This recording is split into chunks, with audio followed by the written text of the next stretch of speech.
Welcome to another episode of the College Nook podcast. Today I'm speaking with one of my former students from Ukraine, Beata.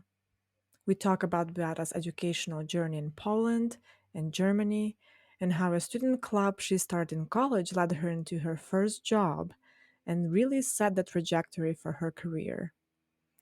Beata went from the prospect of being an English teacher to a co-founder of hospitality and tourism startup. Intrigued? I was too. I really enjoyed our conversation and learned a lot about the world of startups.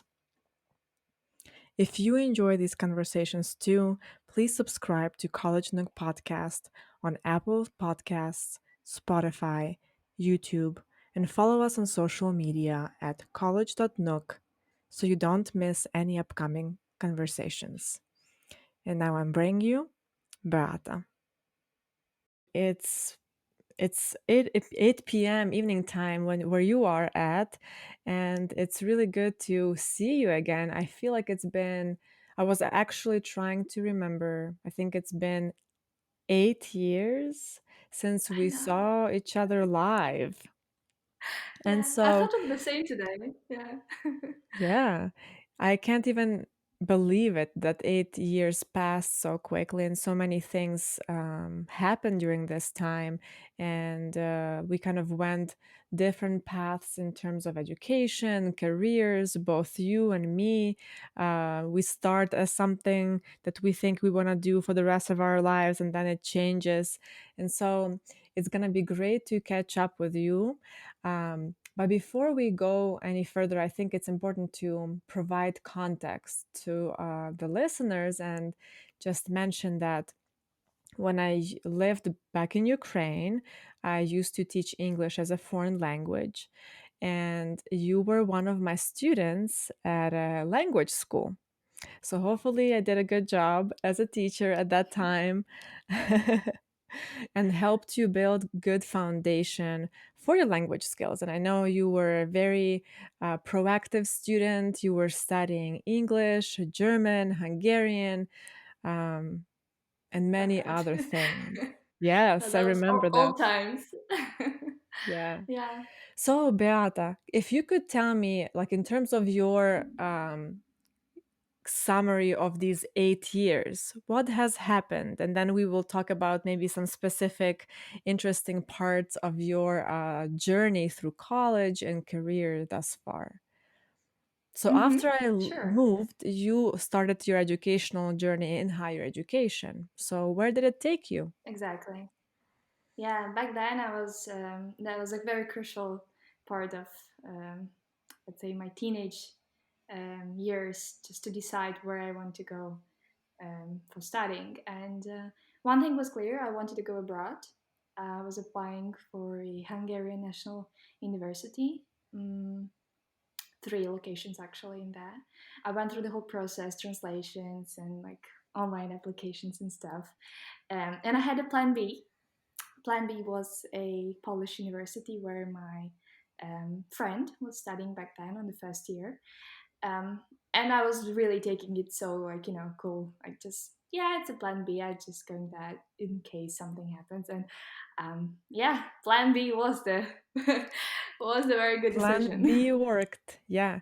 So Yeah. remind me again, how did you go about choosing what you want to study in college? Because obviously, as a high school student, you had a lot of different interests. Do you remember that? How did you decide on what major, what program? Yeah, probably that was the most difficult part for me because indeed I was interested in so many subjects at school. Um, I thought of going more into biology and chemistry in direction and choosing something correlated with those subjects. Languages, have been big thing for me for many years. So I knew that was always a very sure path. Yeah, I was trying to find something else alternative to understand if maybe journalism was also one of my options. Hmm. Cosmetology, yeah, but Hmm. what I've done, I've tried imagining myself in those professions. So trying to imagine my like career path. I somehow in my head. Unfortunately, I didn't have a chance to try anything of that, and I think this could change. And also, I think I had very little idea of what are real world professions out there. So yeah, I think my choice was heavily influenced by what the university was offering. So I just went through the list of university courses, and I was like, yep, languages and intercultural communication was something that I could see myself at least at that point. Hmm. Okay. And so, as far as I remember, at that point in time, you were not really exposed to Polish language. So, did you have to start learning that as well, or were your studies mainly in English? How did it go for you? Yeah, that was absolutely crazy. I mean, most of the people prepare for that like a year ahead or something. Polish is not Yeah. difficult for those who also know Ukrainian. So I would say I was able to speak Polish in a couple of months after moving there. Living there. Um, Hmm. yeah, but that was definitely a big challenge for me. Additional challenge, in addition to like going to a new country, new culture, mm, living completely alone, and starting the university life. I had to learn the language. One more language to Yeah. those that I was already studying. Um, Polish was not my favorite language at that point. I had intensive course. The university was actually having a special program for foreigners, Hmm. so I took it. I had 2 weeks intense Polish, and then I had twice a week Polish classes in addition to my regular university classes. Yeah, and that was definitely helpful. Um, I think in half a year I was more or less fluent in Polish. Hmm. That's good. It's nice Yeah. that the university provides the language courses to students who are coming to um, that university. I'm imagining there are a lot of students from countries that their language is not very similar to Polish language. I don't know, but Hmm. yeah. Yeah. As from what I know, also the university was funded by some European, you know, European Educational Fund or something. Mhm. That was a relatively new university. It was not a national university of Poland. It was one of the private universities, and they had a Got it. special program for that. Yeah. That's awesome. So, fast forward through your education, um, how would you describe your educational journey at that university? What kind of opportunities did you have in terms of outside of class, right? Like, what did you do outside of class in terms of student involvement? Did you have a chance to study abroad or have any trips like that or do internships in Poland? Like, anything like that at all? Absolutely, because first of all, I was not happy being in Poland because my dreams were somewhere else. Unfortunately, at that point, I was upset about not starting my studies in Hungary or Germany. Um, Germany was also something that I definitely had on my list. So I've done it in my second year. I just got a Erasmus scholarship and applied for a German university there, and I spent a semester, a little bit more than a semester, studying in Germany. That was a great experience, one of the best. Actually, I think I have more memories in my mind from Erasmus, from exchange program, than from my kind of like yeah, Polish From your university. entire kind of years in Hmm. at that university, yeah. And It I made can huge impact. Hmm. yeah, I can understand that because I feel like it's similar for me. I went to the Ukrainian university, but then I had a chance to study abroad in the US for 1 year, and that's just filled with so many memories and friends and experiences. So, yeah. And Hmm. how did you learn about Erasmus? School programs actually, they yeah, I was looking for any opportunities. Actually, I was very active in searching for extra classes, workshops, student activities, whatever I could do. um, Mhm. well, to be honest, I was a bit of an outsider in my first year of university. studies. That was very strange for me. I was always very social at school back in Ukraine. I was very active in lots of extracurricular Yeah. activities. And then at university, I became very geeky. I think on the first year, I was like, everyone thought I'm a bit. I was the best at class, and I think that did make my life easier, adjusting to student kind of like student groups, and yeah, um, I didn't party a lot, at least not as much as as students do on Others. their first years. Yeah. Yeah. So, and I think I've done something that changed, that brought me where I am now. I started my English club because I thought like I want to create my own opportunities. And a lot of guys from, for example, IT department were coming to my club to study English with Huh. me. Yeah, and well, how to say, one of the guys I met there, he actually he introduced me to his company, to his IT company, and that's how I got my first job. Wow. So yeah, it's kind of like he made me a warm introduction. So I went for an interview, and they were like, "Cool, you're in." And I was Yeah. working in an IT startup on my third year of studies, and I took Mm. yeah, I was basically not going to classes anymore on my third year. I was working full time. I was working full time. Yeah, Wow. that was great. I was just gonna say, did you work full time or part time? But you worked full time. Yeah, one Yeah. semester I was going for classes in the mornings and afternoons, and kind of like manage my job either remotely or I was going to the office. It was not so, Hmm. there were not huge distances. It's a small city where I've been back then. Can you remind me which city in Poland you went to school in? Yeah, so the school, it was at Rzeszów, so it's a very eastern city, let's say.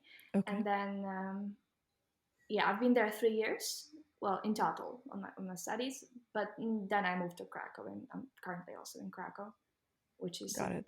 bigger and more, I'd say, Yeah, dynamic city. advanced. Yeah, yeah, yeah. Absolutely. And the company that you worked for in your third year, it was also in that city, correct? Yes, yeah, Okay. exactly. Cool company, very young people. I think the oldest guy employee was 25, 26. Wow. Crazy. And we were like 25, all of us, like 25 people in the office. Um, Almost everyone was fresh after studies, and we were doing products, software products for companies from the US and Europe and Australia. And that was crazy. Yeah. Yeah. So what did you learn throughout that experience and what kind of new things did you discover for yourself, I guess? Because I'm not, knowing that you didn't go back to linguistics, you're not doing linguistics as your main thing right now. You're just using your language skills and communication skills, right? In your current kind of job and thing that you're doing. But before we get there, I want to know during the IT company experience, the startup, what did you learn about yourself, about the world of startups?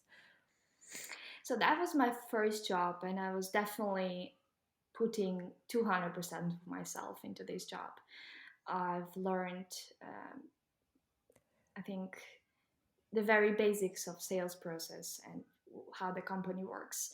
I had the privilege to be in one room with two of my um, bosses, like two founders Hmm. of the company. Both of them were developers on their background, and then they started the company. Programmers, yeah, and both of them, they were actually teaching me how the software works. They were giving me extra classes in addition to my sales work that I was doing. Um, I had my very first. I remember still how stressed I were when I had my first sales calls. Um, that was surreal for me to be talking to um, a woman in America, for example. She was starting a community.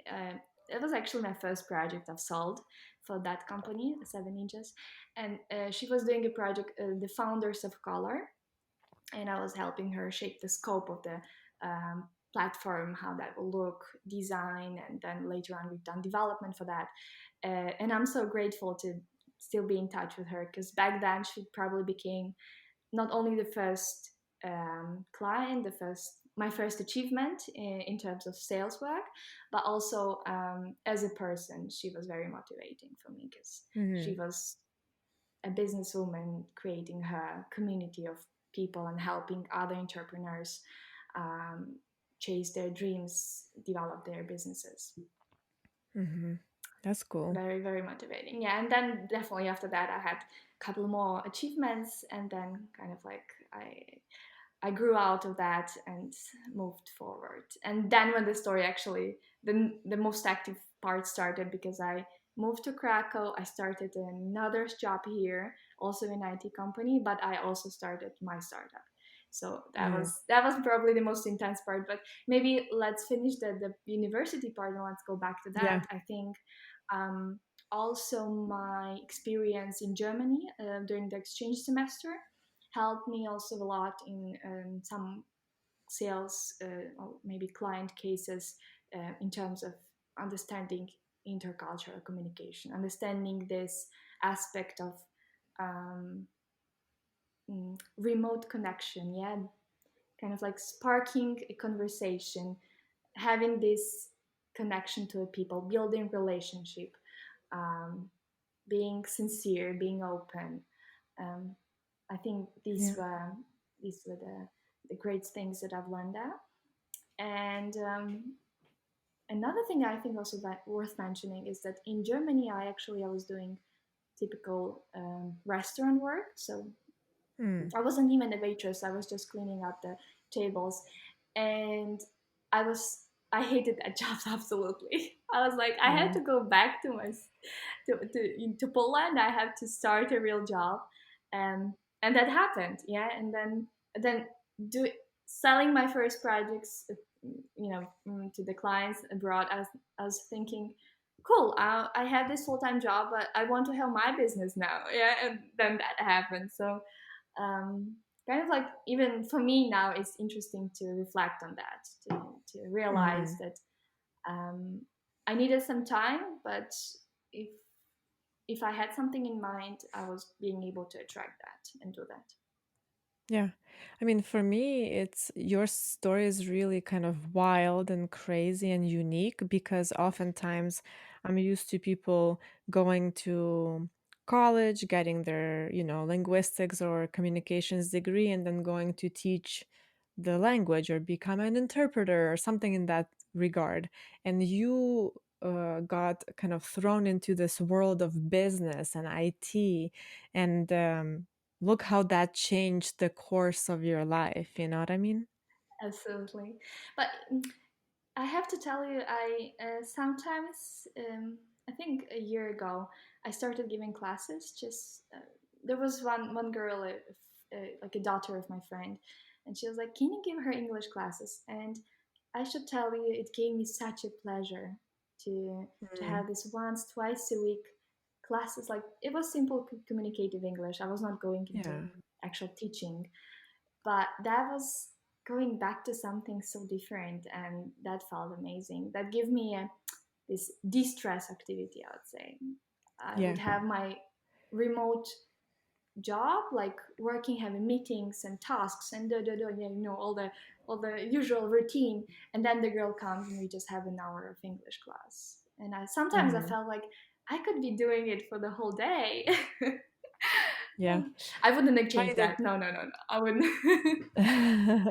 it's funny that you said that because a lot of times I kind of miss teaching. And this semester, I'm teaching a first year, like a seminar class where we talk about college and how to be successful in college.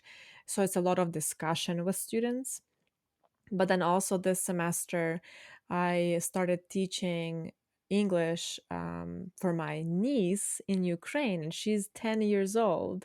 So that brings a lot of memories from my times teaching English back in Ukraine, which is nice. Like it's a new kind of it's a good side project or a side hobby to have, I suppose, especially for us people who love languages. Don't forget that actually the English club the initiative where I actually thought, okay, I should start my teaching career. That gave me the opportunity to get my IT job. Yeah, it all started with English. Who would say? Who would know, right? So now that you are kind of done with your bachelor's degree, let's go to this idea of you are realizing that you want to start something on your own, because that's also very scary to me as a person who doesn't like taking risks. And I'm curious, have you maybe got connected with some people? Did you have the right people and mentors in your life that helped you figure this out?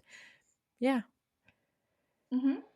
I think the nature of my work, being a business development manager slash account executive, it just gives me the opportunity to be in touch with entrepreneurs every day, and I see their way of thinking. I talk to them. I prepare. I do business with them. I sell them something, and I also, the part of my job, my first job, also included a lot of traveling, and on one big conference here, European scale, but I think often there are also some speakers from the US invited. This is Web Summit. It's an annual huge tech conference in Portugal. Um, it was my first big experience, and that was where I met Jörg, actually, with whom I later on started the startup in Germany. But not only that, I also met a lot of other people I'm still in touch with. And I think this human face-to-face interaction, this opportunity to meet people, to make this, to do networking, as the user usually say, um, it's something that is more common, I think, in from what I know in the ecosystems of the US founders and entrepreneurs. I had a chance to be only in the New York program, but still, from what I got there, it was more common for them to do this, yeah, meetups, whatever it is. And for me, it was usually just a big conference, something more official where I would meet people. Yeah. I wanted to just mention that networking is a really big part of students who go through business school in the US. They get a lot of this training and understanding on how to network effectively. But then we always talk about it's not who you know. I mean, it's not what you know, it's who you know in the Mm-hmm. US, meaning connections, connections, connections. And then when I say this to students who are in other programs like computer science, engineering, health, whatever else, they're like, I don't like talking to people. I'm not going to go introduce myself, like it's very weird and odd to them. So I'm curious to hear, like, for you personally, what is your experience with networking and what kind of advice would you give to students who struggle with that? That's a hard one. um, I think I'm not even far as good in networking as would a typical startup founder in US be. Yeah, I haven't done it so much, but um, from what I've learned on the, as I say, events, startup summits, and stuff like that, um, I always know what's my goal, so I have in mind kind of people I want to talk to. I usually go through a list of guests, or try to understand where to be, where is the good spot to catch someone like that. I often Yeah. have specific people I want to meet, so I even make pre schedule interviews with them, or like talks or coffee, whatever it is. Usually networking. They usually have some matching apps, what software like that.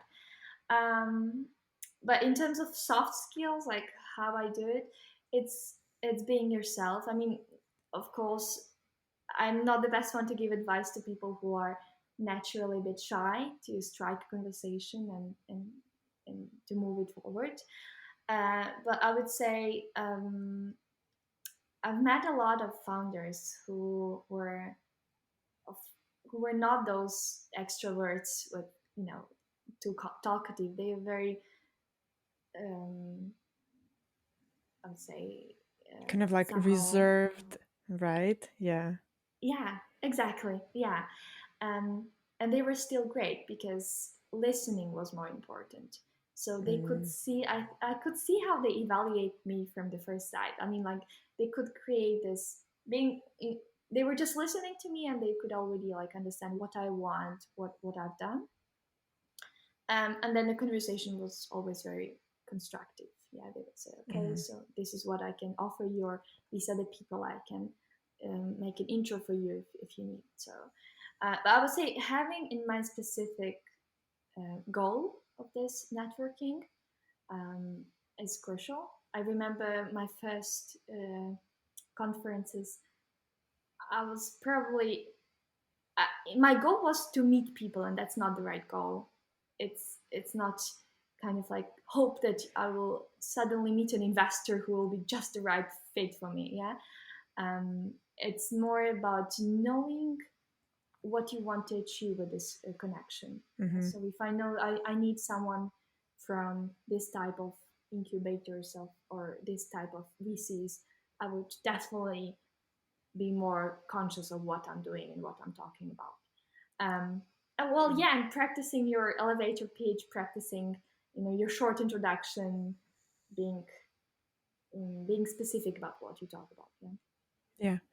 And it's interesting that you mentioned just now the whole elevator speech, and you need to be able to quickly say who you are, what you want, what the kind of value for the person that you're talking to is. Very businessy. Um, and that's it's something that you honestly, I feel like you have to develop those skills to some extent. It's not like everybody, you are either born being able to do that or not. You know, sometimes it's somewhere in between, to where, yeah, we understand the concept, now go and try at the conference, introduce yourself. I know a lot of times here in the US, we have a lot of internship and job fairs where students can go and meet future potential employers. They come in, they should be dressed nicely, they should have their resume ready, and they kind of walk around this huge room hall and they say, "Hello, my name is so and so. I'm looking for these opportunities. What do you have to offer?" And there's like a little exchange. And I find that it's quite overwhelming for students, especially if they're doing it for the first time. So I say practice makes it better, I think. Yeah, I mean, I've also noticed how important it is to nurture that connection. Often I would have great chats and coffees during the conference, but I would come back home and I'm like, I need to follow up on those people. I need to make this connection develop into relationship because Yeah, meeting once does not mean that, deal is done. It's never like that. right. Absolutely. That's a good point. Speaking of nurturing the connection and relationship, do you find LinkedIn as a good tool for doing that? And I know a lot of times, again, young professionals or people who are looking for new job opportunities, they kind of ignore LinkedIn as a good way to connect with folks. What do you think? Is it something you all use? I use it since, I don't know, yeah, since my first job for sure. Um, I think I was underestimating, or maybe LinkedIn back then was not the target communication channel for me. But since 3 years, I think this definitely became a key business networking tool for me, system. Yeah. Um, I can even say I've seen many companies building their sales process based on LinkedIn. LinkedIn profile is often a substitute of your own website. So if you have a nice representative LinkedIn page, this is something you can always put as your um, official web CV. Yeah. Yeah. Um, I find it good. I mean, It's still, I think they're still working to make it more, how to say, make it more live. Mm-hmm. Um, just sometimes I feel people might take LinkedIn as a bit of a superficial Mm-hmm. networking tool.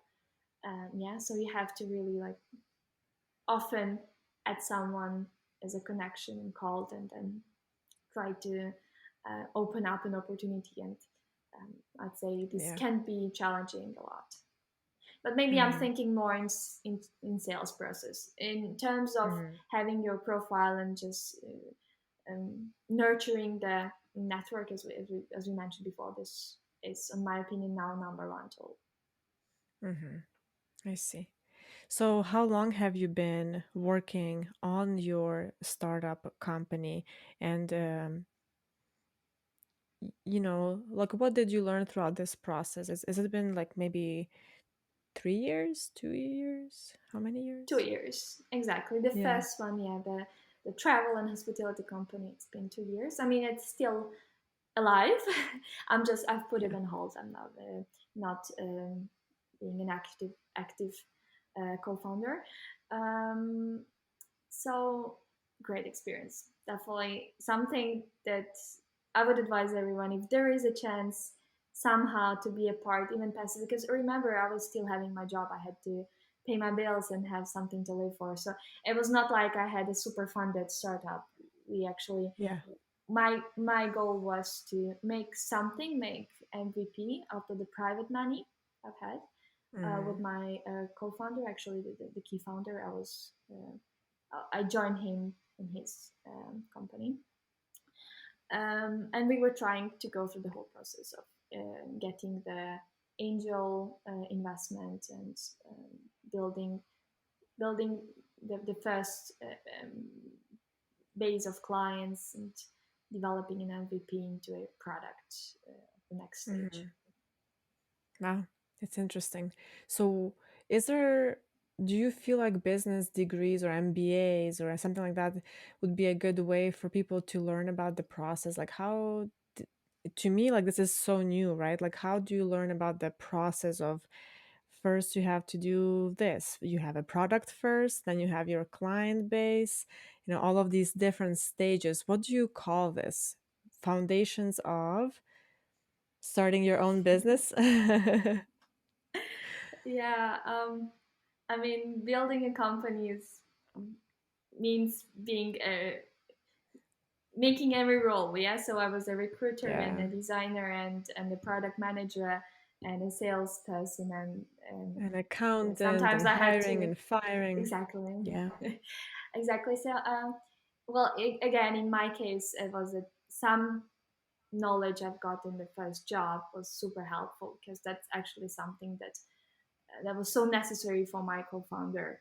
Um, you know, having someone like me, because I knew how IT works. I knew how to find the right team, how to manage their production process. So he was more of the idea guy. He had the money. He had the yeah. I think that just even the basic that he had his company to go through the whole legal stuff, yeah, registrations and equities Mhm. and stuff. And I came in as a product person to make these ideas a reality. Um, and I've learned maybe, so that was something that I contributed, and then as a something as a what I've learned was more about actually this pitching a product, talking to investors, looking for investors, um, networking, getting first clients, going through testing phase, getting feedback from first clients, reiterating, changing something in the product. Oh, bugs. Oh, system is down, crash. How to, so like I think critical situations management. Um, these were key experiences that I've made. I should say probably getting investments without having good connections was very, very difficult for us. And Mhm. that's probably still my challenge, because I know that sometimes you are in ecosystem that helps you. So you have a incubator or some kind of accelerator, and investors come in, and you have just the right thing for them. I was in a different situation. I had to go out and look for that actively. And just to clarify, for a person who knows nothing about business, incubator, it's like people who kind of have money and looking for ways to invest, or Incubators are very well. It's uh, similar to accelerators. I think accelerator. It's also when you. Okay, so yeah, yeah. these are these companies that it's kind of a bit of schools where you can apply to be in. I think the most popular one in Americas um, is well, okay, get back. Accelerators, no, they more of the ground. They get startups in. They have a program to help them shape their business model or change some features or adjust their market, and then they have connections to investors. So investors come in and they have kind of like pitch night, and everyone gets a chance to pitch, and then they have a networking evening and they try to make out a deal after that. Got it. So this like a third party company or organization that helps you with all these different Mm-hmm. aspects a little bit. Yes. Exactly. A good example in the US would be Y Combinator. Biggest startups, most of them come from the Y Combinator school. It's early stage or later on, they might join this school and it helps them grow business because they have Mm-hmm. also a pool of mentors and Mm-hmm. connections. So I would say it's a very interesting parallel to formal education. So I would rather be a part of Y Combinator school than graduate from any of the business schools. I'd say. Yeah, yeah. Because you learn through real world experiences and apply your knowledge as you go, sort of trial and error and all of that stuff. Yeah.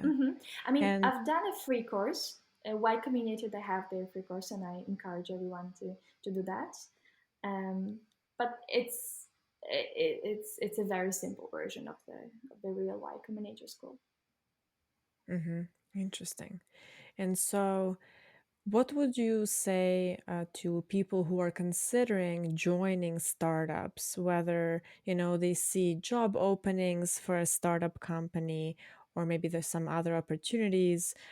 Obviously there's a lot of excitement and this idea of growing something new and unique. Um, but what are some of the other things that people need to at least keep in mind? Because from what you told me, it sounds like it's a lot to handle, right? It's a lot of sort of stress and go, go, go, go. Um, I'm curious, if there is balance ever in startups, because it probably takes a while before you can like relax and be like, oh, okay, it's going. The machine is smooth. It's just going. I can relax. So tell me more about that, maybe, because I know a lot of times um, I feel like there is a well-established company, let's say Amazon. I can go there 8 to 5, I'm done. Hasta la vista, I'm gonna go relax, watch TV, versus working for a startup. What are some of the things folks need to keep in mind? Mm-hmm. Um, well, let's say you mentioned an interesting utopia to me that at some stage it's a relax and things go smooth. So I'd say it's startups and startup environment dynamics of it. It's a bit like chicken on steroids. Yeah, so it grows so fast it's a bit unhealthy. Yeah, um, and I would say you can relax and you can say, yeah, now is the stage, but you have to be conscious about that. This is the point when you decide to say, okay, I managed my tasks in the way that I can say Friday evening, it's time for relax. Yeah.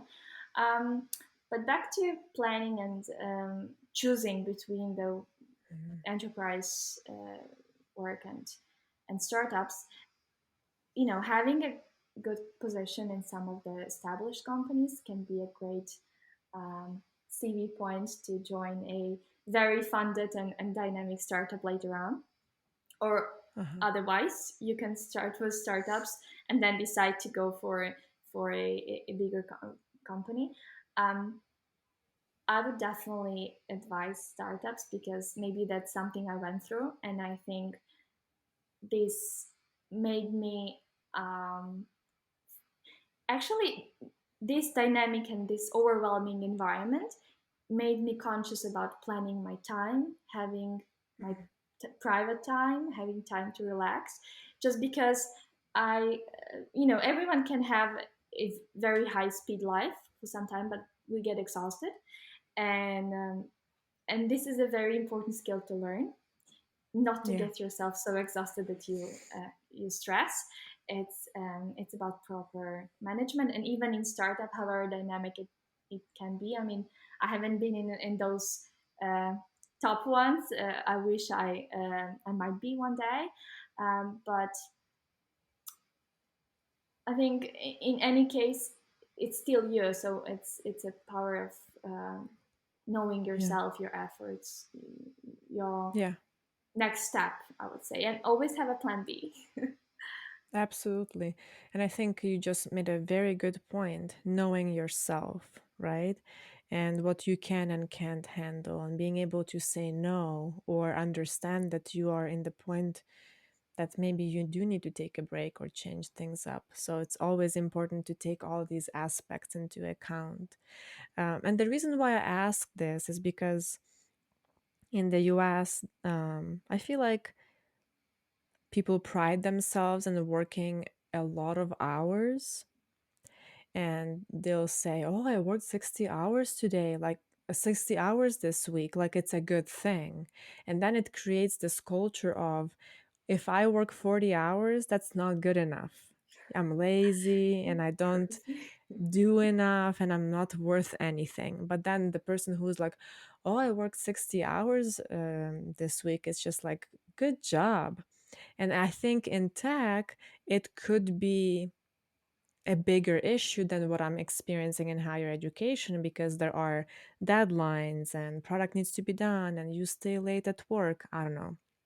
I'm kind of just imagining things because I don't have exposure to that. I just hear stories through friends and things like that. But that's why I was asking, because I feel like it's not for everyone. And what I'm noticing is people who don't set these boundaries between life work balance right away, they could burn out really fast. Hmm. Um, yes, not only burnout, but they might also lose their passion to their work. I mean, Mhm. sometimes it's not for me about having 8 hours a day. I'm happy to open my laptop in the evening sometimes and do stuff just because. And this is a big difference. Actually, a big difference is when there is external pressure and kind of like I have to stay, I have to do that, or so many things, and it's more of Mhm. falling into this trap that the world makes you do that. And Mhm. then there is a total different thing when you kind of like you work, you've done your stuff, that might be good to look through this proposal once again this evening. Yeah. And often this is so great for me because then the next morning I wake up and I have my morning call with a client, for example, and I have some structure in my head, and it's just something that I do out of my wish. Mhm. And so you would say that external pressure, it's one thing, but if it's an internal kind of passion to do something, that's a different thing. And I totally agree with that. So, how did your 2020 go? We're almost done with 2020. What have you been up to this year? And are there any things that changed in your life? I know you just mentioned that you're kind of not very active with the startup at this time. Not with that one, but Uh-huh. yeah. Well, 2020, as for many people, it changed my life. I would say the whole life, yeah, both private and my job life too. So as I said in March, we put our startup on hold a bit. It's a hospitality industry one, so um, there was almost no way to plan targeting any investments this year. So I came back. I went back to my IT job in a company. Actually, the old company just greeted me nicely and said, "Hey, come here." So that was also very rewarding, I would say, for me. So I was able to jump back quickly into my job because I was out of I was away for a year. Yeah. Hmm. And well, I would say, but then, funny enough, I couldn't stop. So, um, and then in March, I was sitting there and thought maybe this is a time for me to go and try my older dreams. Some dreams that I birthed, I think, back at school, at high school, and I joined an art collective, and I plunged into a completely new industry. That was mind blowing for me to understand how the art process works, how to do sales and business. Yeah, But I thought I would try. So it's still too early to evaluate anything, but effectively sure. I'm running an art collective and doing my IT job again. Wow. You're staying busy as always and learning new things. I think there is something about you that is like a lifelong learner, and you keep kind of pushing yourself and exploring new industries and new areas, which is kind of like very, very cool. And I really wish you good luck with all of these new adventures and endeavors. It'd be great to reconnect more often. And I really appreciate your perspective because, as a person who mainly works in higher education, it's fun to have your business kind of view on things. And I'm sure that Thank you. a lot of this, yeah, and a lot of this information would be useful for young professionals or young individuals who are considering, should I do this or should I not do this? And so it's good to hear other people's stories. So I'm sure Yeah, we what I can would reconnect. say, yeah, what I would say for this sum up, I would also say that, well, 20s are the golden years, and it's not about choosing should I go this and that, but just go and try it, and if not, do something else, and if not, do a third thing. So it's really very very interesting and productive time. I think for most of us, it's just about using it wisely.